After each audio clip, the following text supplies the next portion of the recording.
hécatombe, d'hécatombe, c'est le nombre de morts que nous comptons après le passage de la première saison de pluie. Égoïsme, entêtement ou manque de responsabilité, à qui la faute? Je me nomme M. Kakou Alfred. On a constaté des morts et des dégâts matériels à la suite des pluies diluviennes qui sont tombées depuis sur Abidjan et sur la Côte d'Ivoire. Qu'est-ce qui devait être fait qui n'a pas été fait? Bon, il faut dire que c'est vraiment déplorable. Vous voyez, bon, d'abord les installations, au niveau d'abord parler des caniveaux, ça date de très longtemps. Ces installations devaient être revues, mais jusque-là rien n'a été fait.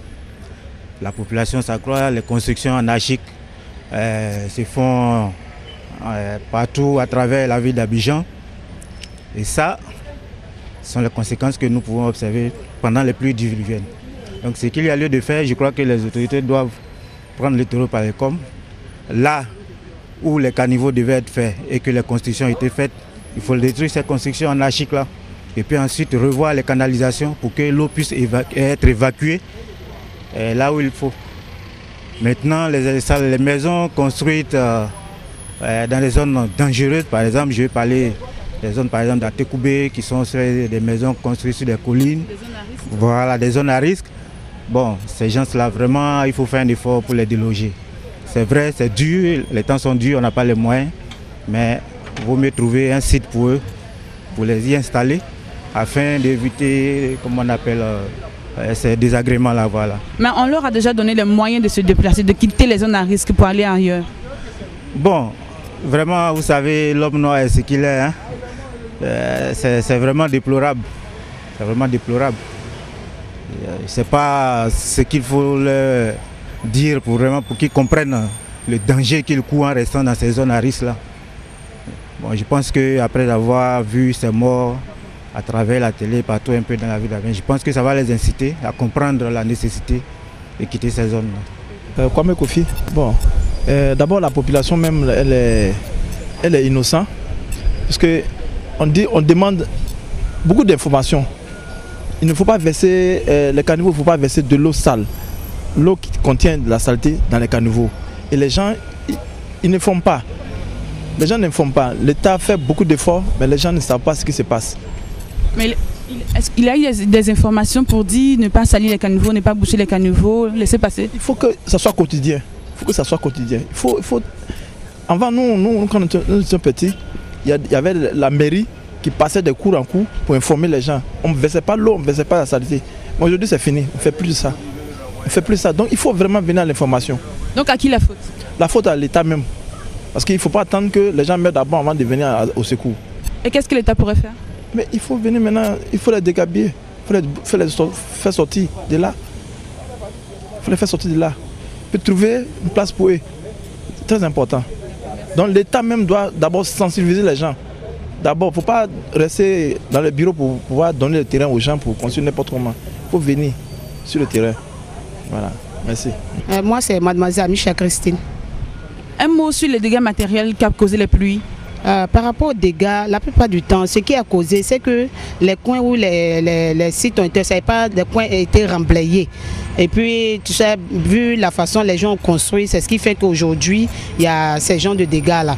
Parce qu'ils n'ont pas su prendre les mesures par rapport à leur terrain. Donc, à qui la faute? La plupart du temps, la faute revient aux habitants. Hein. Qu'est-ce qu'ils devraient faire? Réellement, même, ils ne devaient pas habiter, ils devaient plutôt voir, comme on appelle, où le lieu est, si c'est cela, le coin est habitable.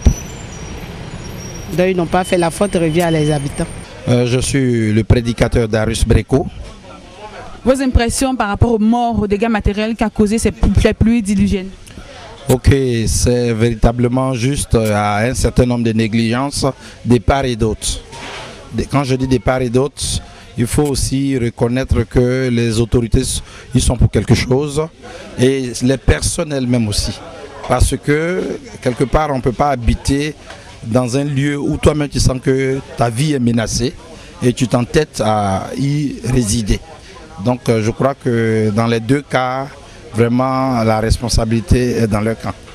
Certainement, ils n'ont pas eu le moyen de pouvoir se délocaliser, ils n'ont pas eu le moyen de pouvoir déménager de ces zones-là. Oui, on pouvait le dire, mais quelque part aussi, les moyens, c'est l'homme qui crée les moyens. quand tu vois que ta vie est menacée, qu'il n'a pas besoin d'attendre le voisin pour te mettre à l'abri. Mais je crois que c'est dû à eux-mêmes, à leur négligence de la vie. C'est-à-dire, est-ce qu'eux-mêmes se considèrent comme des personnes? Parce que si toi-même tu considères ta personne, tu n'as pas besoin d'attendre un voisin pour te mettre à l'abri. Et donc, bon, ça peut être aussi une forme de malédiction. Pourquoi pas? C'est M. Yandri Melej. Vos impressions par rapport aux dégâts de la pluie? Bon, chez moi, mon impression c'est qu'il y a un problème. C'est vrai que la pluie garde tout ce qui est truc, mais il y a un problème. Il ne faudrait pas qu'on se cache la voile, mais il faut. Si les habitants des Gaspis, où ils rentrent, ils n'auront pas d'habitation, de lieu d'abri. Il faut que l'État essaie de voir ça d'abord avant que les gens y gaspillent. Mais l'État a vu cela, il leur a donné des moyens pour pouvoir se déplacer, pour pouvoir quitter les endroits à risque. Mais les moyens, c'est vrai. Mais moi, je préférais qu'on construise des maisons bien adaptées pour ces habitants-là. Les moyens. Et puis aussi que l'État essaie de vérifier les permis de construction avant qu'on fasse des constructions. On voilà un peu. Et surtout pour les constructions qui sont en bordure de routes ou construites sur des caniveaux. Voilà, l'État a pleinement raison. Il faut qu'on dégaspille pour pouvoir permettre aux gens usagers de pouvoir circuler. Donc, voilà. Je suis Guy Henri Joël de Bangolo, sous-préfecture Zou. Votre opinion sur les dégâts de la pluie? Bon, mon opinion d'abord sur les dégâts de la pluie, c'est qu'aujourd'hui, que la paix soit quand même sur l'âme de tous ceux qui sont décédés. Aujourd'hui, moi, mon point de vue sur les dégâts de la pluie, c'est qu'aujourd'hui, les lois en Côte d'Ivoire, depuis 1960, on a eu l'indépendance, il y a eu des lois qui ont été créées.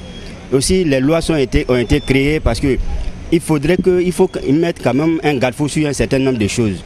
Lesquelles lois doivent être à mesure d'être appliquées. Une fois ce n'est pas appliqué, je pense que c'est ce qu'on ne souhaiterait pas qui va arriver. Parce qu'il ne s'agit pas de créer les lois. Une fois que tu les crées, il faut mettre des gens quand même aux alentours pour les protéger. Aujourd'hui, les gens sont morts, c'est vrai. Mais est-ce que ceux qui s'asseyent à la télévision vous disent on va déguerpir, est-ce qu'ils passent à l'acte? S'ils passent à l'acte, est-ce qu'ils arrivent à faire le travail? Si le travail n'est pas fait, à qui revient la faute?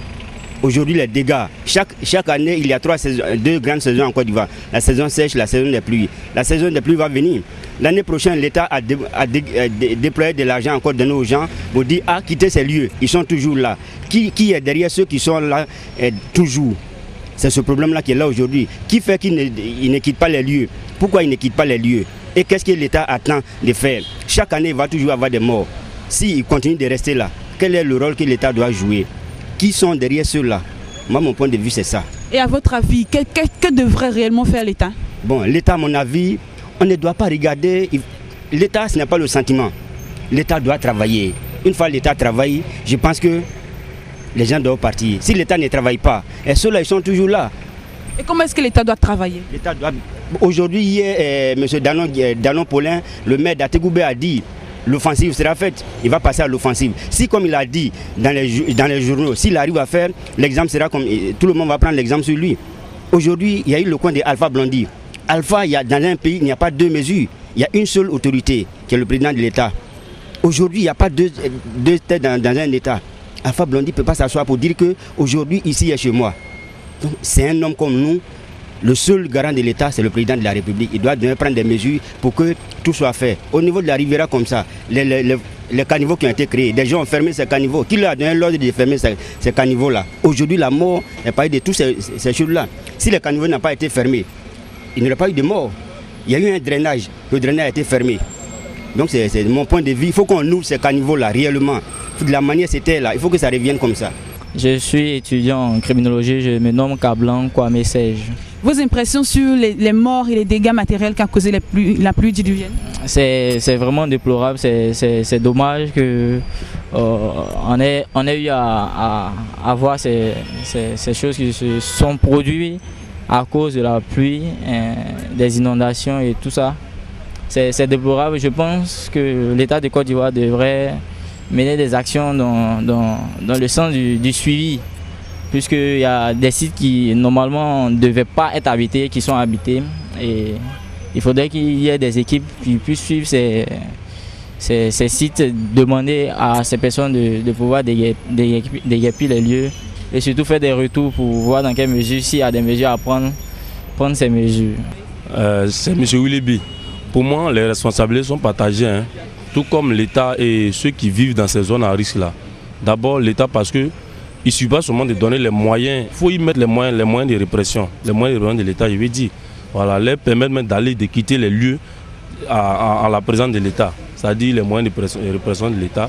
Maintenant, les individus eux-mêmes, eux aussi, puisque eux-mêmes, sachant que leur vie était en danger, mais ils ont pris l'argent, ils ont gardé ça par devant eux, et ils sont restés sur les mêmes sites là. Aujourd'hui, les morts, on constate plein de morts. Donc vraiment, les responsabilités sont partagées.